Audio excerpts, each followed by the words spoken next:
সবাইকে এই চ্যানেলে স্বাগত।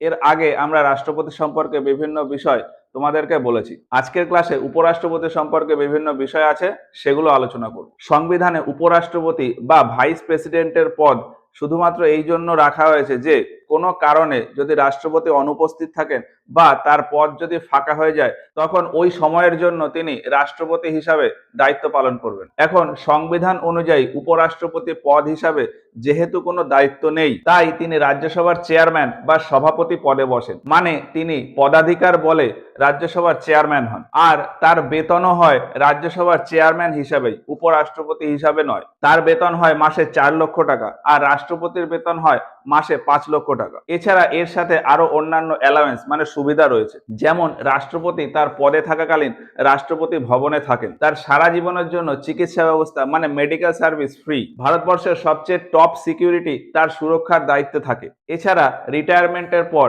তিনি মাসে 1.5 লক্ষ টাকা করে পেনশন পান। থাকার জন্য টাইপ 8-এর বাংলো পান, যে কোনো জায়গায় ট্রেনে বা প্লেনে ফ্রি ট্রাভেল করতে পারেন, এবং এরকম আরো অনেক কিছু। তো মেইন টপিকে আসি। ভারতবর্ষের যে একজন উপরাষ্ট্রপতি থাকবেন সেই কথা সংবিধানের 63 নম্বর ধারাতে উল্লেখ রয়েছে, এবং তিনি যে তার পদের অধিকারে রাজ্যসভার চেয়ারম্যান হবে সেই কথা সংবিধানের 64 নম্বর ধারাতে। আর এর পাশাপাশি রাষ্ট্রপতির পদ যদি হঠাৎ করেই ফাঁকা হয়ে যায় বা রাষ্ট্রপতি যদি অফিসিয়ালি তার অফিসে অনুপস্থিত থাকেন, সেক্ষেত্রে উপরাষ্ট্রপতি যে রাষ্ট্রপতি হিসাবে দায়িত্বভার গ্রহণ করবেন এবং ততদিনের জন্য তিনি রাষ্ট্রপতির বেতন অনুযায়ী বেতন ও অন্যান্য সুযোগ সুবিধা পাবেন। এই সব কথাই সংবিধানের 65 নম্বর ধারাতে উল্লেখ রয়েছে। আর 65 নম্বর ধারাতে এটাও উল্লেখ রয়েছে যে উপরাষ্ট্রপতি যখন অ্যাক্টিং প্রেসিডেন্ট হিসেবে দায়িত্ব নেবেন, তখন রাজ্যসভার সভাপতিত্ব করবে রাজ্যসভার ভাইস চেয়ারম্যান বা সহসভাপতি। এরপর 66 নম্বর ধারাতে উপরাষ্ট্রপতির নির্বাচন পদ্ধতির কথা উল্লেখ রয়েছে। উপরাষ্ট্রপতির নির্বাচন রাষ্ট্রপতির নির্বাচনের মতোই হয়, single transferable preferable voting system. এই ভোট কিভাবে হয় তা রাষ্ট্রপতির নির্বাচন পদ্ধতি নিয়ে এর আগে একটা ভিডিওতে বলে দিয়েছি, সেই ভিডিও লিংক নিচে ডেসক্রিপশনে দেওয়া আছে, দেখে নিতে পারো। আর এই উপরাষ্ট্রপতি নির্বাচনে প্রার্থী হতে গেলে কি কি যোগ্যতা বা শর্ত থাকতে হয় তার কথা 66 নম্বর ধারাতে উল্লেখ রয়েছে। এক্ষেত্রে প্রার্থীর যোগ্যতা থাকতে হবে, ওই প্রার্থীকে অবশ্যই ভারতীয় নাগরিক হতে হবে, তার মিনিমাম 35 বছর বয়স হতে হবে, 15,000 টাকা সিকিউরিটি মানি বা জামানত রাশি আরবিআই এর কাছে জমা রাখতে হবে, এবং এই ক্ষেত্রে 20 জন প্রস্তাবক ও 20 জন অনুমোদক লাগবে তাদের ভেতর যারা উপরাষ্ট্রপতি নির্বাচনে ভোট দেবে। তাহলে উপরাষ্ট্রপতি নির্বাচনে ভোট দেয় কারা? এখানে ভোট দেয় টোটাল 790 জন, মানে লোকসভার ওই 545 জন এমপি এবং রাজ্যসভার 245 জন এমপি, টোটাল 790 জন এমপি মিলে উপরাষ্ট্রপতি নির্বাচনে ভোট দেয়। এখানে কিন্তু বিধানসভা বা বিধান পরিষদের কোনো সদস্য মানে কোনো রাজ্যের এমএলএ বা এমএলসি এই ভোটে অংশগ্রহণ করে না, কারণ উপরাষ্ট্রপতি তাদের কোনো কাজে আসে না। আর উপরাষ্ট্রপতি পদে প্রার্থী হওয়ার জন্য যে যে শর্ত রয়েছে সেগুলো হলো,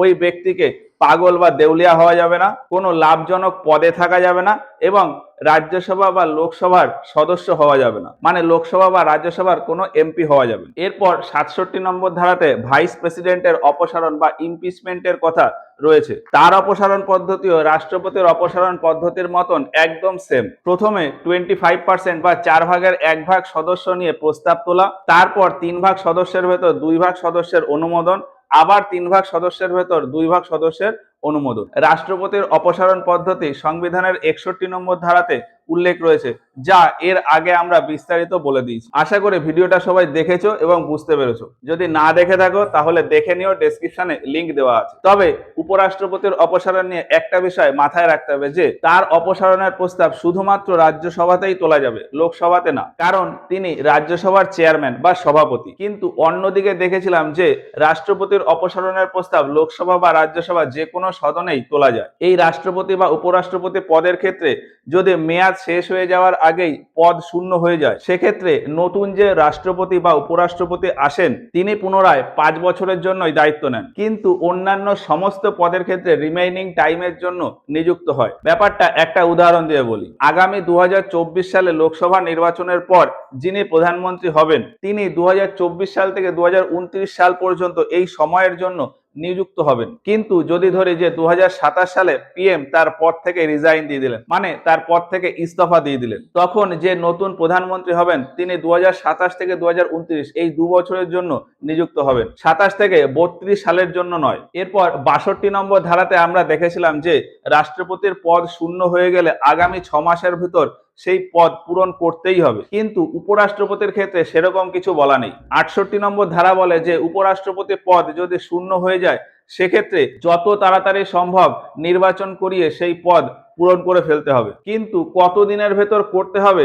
তা নিয়ে কিছু উল্লেখ করা নেই। তারপর 69 নম্বর ধারাতে উপরাষ্ট্রপতির শপথ নেওয়ার বিষয়ে উল্লেখ রয়েছে। এখানে বলা আছে যে উপরাষ্ট্রপতিকে শপথ নেওয়ায় রাষ্ট্রপতি, মানে উপরাষ্ট্রপতি রাষ্ট্রপতির সামনে দাঁড়িয়ে শপথ নেবেন। রাষ্ট্রপতি যদি অ্যাভেলেবেল না থাকে সেক্ষেত্রে সুপ্রিম কোর্টের প্রধান বিচারপতি মানে চিফ জাস্টিস অফ ইন্ডিয়া সেই দায়িত্ব নেবে। এবার কি কি কারণে রাষ্ট্রপতির পদ খালি হয়ে যায় তা তো আমরা বুঝেছি, এবং সেই সমস্ত কারণের চর্চাও সংবিধানে রয়েছে। কিন্তু যদি এমন কোনো কারণ থাকে যার চর্চা সংবিধানে নেই আর সেই কারণে রাষ্ট্রপতি পদ শূন্য হয়ে গেছে, তাহলে সেক্ষেত্রে রাষ্ট্রপতি পদের দায়িত্ব কে নেবে? সেক্ষেত্রেও উপরাষ্ট্রপতি রাষ্ট্রপতি হিসাবেই দায়িত্বভার গ্রহণ করবে। এই কথাই সংবিধানের 70 নম্বর ধারাতে বলা রয়েছে। এখন রাষ্ট্রপতি বা উপরাষ্ট্রপতির নির্বাচনের সময় ভোটিং নিয়ে যদি কোনো ঝামেলা হয়, যেমন ধরলাম দুই পার্টির ভেতর ভীষণ মারামারি বেঁধে গেল বা অন্য কোনো কেস, এই অবস্থায় যদি কোর্টে মামলা যায় তবে সেই মামলা শুধুমাত্র সুপ্রিম কোর্টেই যাবে, কোনো হাইকোর্ট বা ডিস্ট্রিক্ট কোর্টে যাবে না, এমনটাই সংবিধানের 71 নম্বর ধারাতে বলা আছে। 72 নম্বর ধারাতে রাষ্ট্রপতির ক্ষমা করার ক্ষমতা সম্পর্কে উল্লেখ রয়েছে, যা এর আগে রাষ্ট্রপতির ক্ষমতা বোঝানোর সময় বলে দিয়েছি। লাস্ট রয়েছে 73 নম্বর ধারা। এই ধারাতে বলা আছে যে রাষ্ট্রপতি সংসদের পরামর্শ নিয়ে দেশের প্রশাসনিক ক্ষমতাকে বাড়াতে পারেন, মানে নতুন কোনো ডিপার্টমেন্ট খুলতে পারেন, আইএএস, আইপিএস, আইএফএস, আইআরএস, এই রকম। তো এই হলো উপরাষ্ট্রপতি নিয়ে বিভিন্ন বিষয়। এরপর 74 থেকে 78 নম্বর ধারা পর্যন্ত প্রধানমন্ত্রী, মন্ত্রিমণ্ডল, অ্যাটর্নি জেনারেল এই সমস্ত নিয়ে বিভিন্ন বিষয় আছে, সেগুলো আমরা এর পরের ক্লাসে তোমাদেরকে বলে দেবো। তো আজকের মতো ক্লাসটা এই পর্যন্তই, দেখা হচ্ছে পরের ক্লাসে। ভিডিওটা দেখার জন্য ধন্যবাদ। যদি ভালো লাগে তাহলে অবশ্যই ভিডিওটাতে একটা লাইক করো। এই ক্লাস সম্পর্কে তোমাদের মতামত আমাদেরকে কমেন্ট বক্সে জানিও। উপরাষ্ট্রপতি নিয়ে যদি কোনো ডাউট থাকে বা আরো কিছু জানার থাকে সেগুলো আমাদেরকে কমেন্ট বক্সে জানাতে পারো, ডাউট ক্লিয়ার করে দেবো।